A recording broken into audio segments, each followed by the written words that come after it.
Do you feel like something just doesn't click in your relationship? Heavy silences, differences that build walls. Are you truly compatible? Today's video is all about the 10 signs of an incompatible relationship. Pay close attention, some of these signs might be right in front of you, hiding in plain sight. Understanding them could save you time, emotional energy, and maybe even your heart.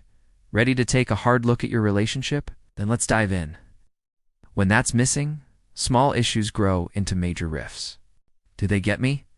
If not, it may not just be a communication problem. It could be a deeper issue of compatibility. Chapter 1. You just don't get each other. Ever feel like your partner just doesn't understand you? Like you're speaking two different languages even though you're saying the same words? And someone gets you? Communication feels easy and in silence, but when they don't, even small talk can feel like a struggle. You try to explain how you feel, but they don't pick up on your tone or your body language. Compatibility isn't about being clones. It's about being able to grow in the same direction. But over time, they start to create distance. One likes adventure, the other prefers routine. One values family, the other avoids it. True love accepts, inspires, and motivates without pressure. It gets tiring. Do you feel like you can't be fully you around them? It's not growth, it's emotional editing, and it chips away at your confidence. So here's the question.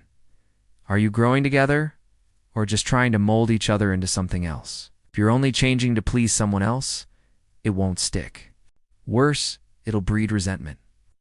And resentment quietly kills relationships. Constant conflict drains emotional energy and creates a toxic environment. Misunderstandings pile up. You feel alone, even when you're together. Sound familiar? No, that disconnect is a major warning sign. Not being in sync can lead to frustration and emotional distance. Peace shouldn't come from silence. It should come from understanding. Bottling things up. It's emotional suppression, not maturity.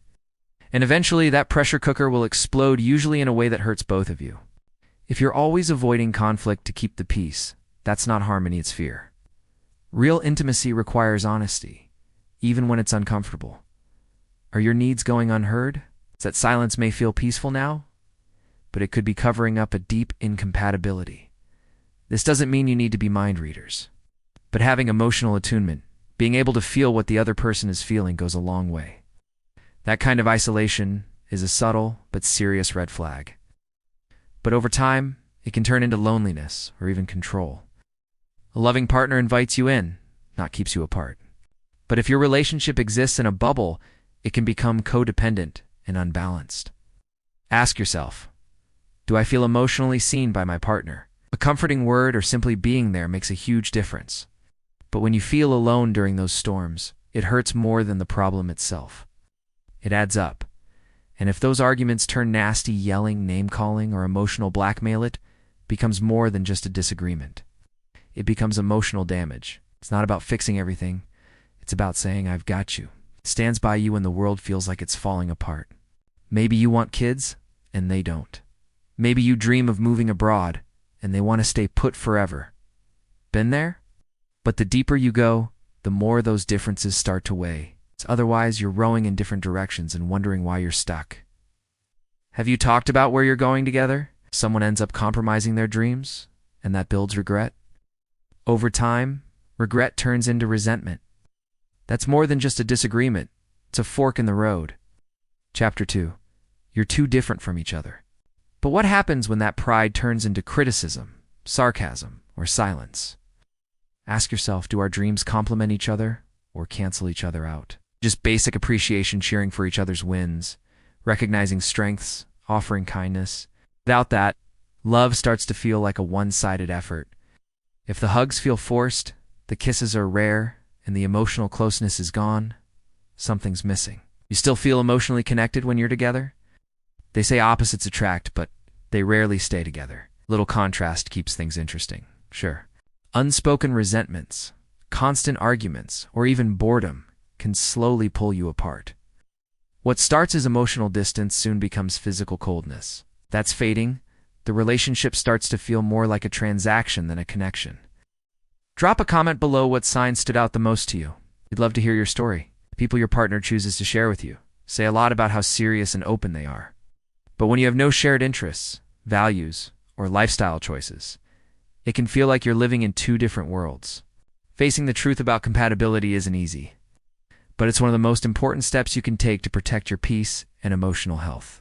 Relationships take work, but they shouldn't cost your identity. And the spark just won't come back. Maybe it's not a spark issue, it's a compatibility one. Ask yourself, do you still feel excited to be close, or are you just going through the motions? That's not tough love, it's emotional neglect. This is a space for you to grow and understand yourself better. Do they admire you back? If not, the disconnect might run deeper than you thought. A partner should lift you up, not leave you wondering if you're enough. Have you ever felt more understood by a friend than by the person you're dating? That speaks volumes. At first, those differences can seem exciting. New perspectives, fresh energy is fun. If your partner pulls away, shuts down, or just doesn't show up emotionally when you're struggling, that's a big red flag. One person always feels like they're trying to prove their worth, while the other downplays or ignores it. That constant need for validation, exhausting. Have you ever felt like your partner just doesn't see you? Emotional support is the foundation of a healthy bond. It's not about being identical. It's about having common ground, shared humor, similar goals, compatible ways of living. That's what creates long-term connection. Without that, everything becomes a negotiation. So ask yourself, are your differences complementing each other or slowly driving you apart? Chapter 3. You try to change each other. Healthy relationships encourage growth but not control. If you or your partner are constantly trying to fix one another, that's a huge red flag. Do they criticize the way you dress, who you hang out with, or how you express yourself? Change should come from within, not from guilt or nagging. Love should make you feel more like yourself, not less. Chapter 4. Constant or frequent arguing. All couples argue. It's normal. But when fights happen all the time and over everything, that's a sign something deeper is wrong. Arguments over dishes, texts, tone of voice. Sometimes you fight just to be heard. But if communication always feels like a battlefield, something's broken. Healthy couples talk. Unhealthy ones fight. So think, is your relationship filled with tension? You feel like you're always defending yourself? Chapter 5. Avoiding conflict altogether. On the flip side, never arguing can also be a bad sign. Do you find yourself agreeing just to avoid a fight? Healthy disagreement can build connection. It helps couples understand each other better, but only if it's done with respect and openness. So ask yourself, are you afraid to speak up? Chapter 6. Isolated social lives. Do you and your partner spend time with each other and no one else? Never met their friends? Don't know their family? Healthy couples maintain a sense of community. They share parts of their world with each other. Social isolation might seem romantic at first. Just the two of you against the world. So think, are you being included in their life or kept out? Chapter 7. Lack of support during hard times. It's easy to be around someone when things are going great, but real partnership shows up when life gets messy. Everyone goes through tough times, work stress, personal loss, emotional ups and downs. In those moments, just being present matters. What's worse is when your pain is brushed off or mocked. True compatibility means walking beside each other, especially when things get dark. Chapter 8. Conflicting visions for the future. Love isn't enough if your life goals don't align. In the early stages, it's easy to brush these things aside. Healthy relationship doesn't mean identical plans, but there should be shared direction. Planning the future takes guts and honesty. And it also takes courage to admit when your futures just don't align. Don't waste years hoping someone will change. Chapter 9. Lack of mutual admiration. Respect goes hand in hand with admiration. When you look at your partner and genuinely feel proud, you know there's a strong connection. Without admiration, the relationship loses its spark. We're not talking about putting someone on a pedestal. Think about it. Do you admire the person you're with? Chapter 10. Declining physical and emotional intimacy. Intimacy is more than just sex, it's about connection. It's often a lack of intimacy is a symptom of deeper issues. Emotional intimacy means being able to open up without fear, sharing your weird thoughts, daily moments, your real self. Rebuilding intimacy takes effort, but if you've tried so, did any of these signs hit close to home? If this video helped you reflect, hit that like button and share it with someone who might need it too. And if you're into real talk content about relationships and personal growth, Go ahead and subscribe to the channel and hit the bell so you don't miss what is coming next. Thanks for watching, and see you in the next video.